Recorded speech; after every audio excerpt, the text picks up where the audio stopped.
Сыктывкарская новая генерация нашла деньги на заявочные взносы. В ближайшее время все вопросы участия клуба в Суперлиге России будут урегулированы. Об этом нам сообщил сегодня директор клуба Артем Сухарев. Напомним, перед стартом сезона Ассоциация мини-футбола России ужесточила правила лицензирования. Заявочные взносы по 5 миллионов рублей командам-участницам необходимо было перечислить сразу, а не по частям, как это было раньше.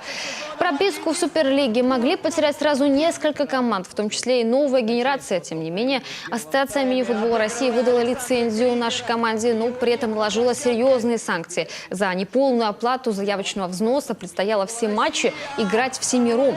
Как следствие, в матчах первого тура с московским клубом КПРФ сыктывкарцы ожидаемо уступили 2-4 и 3-6.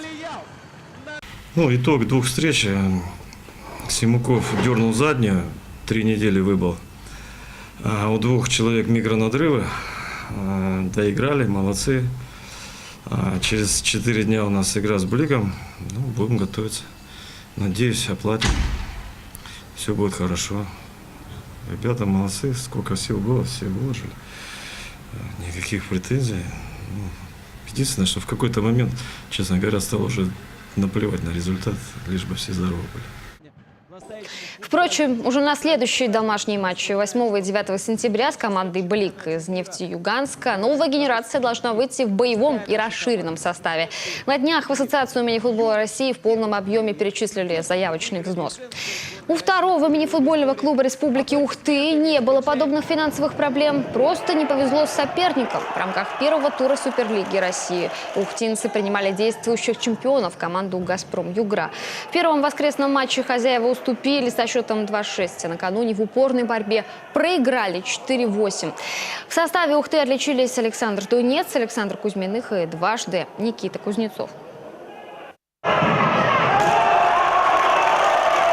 Команда сыграла, конечно, с самоотдачей, с желанием. Это было видно. Максимум, который мы могли сегодня, мы показали. Хотели соответствовать уровню «Газпрома», но, к сожалению, на сегодняшний момент пока нам тяжело это делать. Но, по крайней мере, мы, надеюсь, на правильном пути. Следующие матчи на выезде с Сибиряком, затем республиканское дерби. 15 и 16 сентября Ухта на своей площадке примет новую генерацию.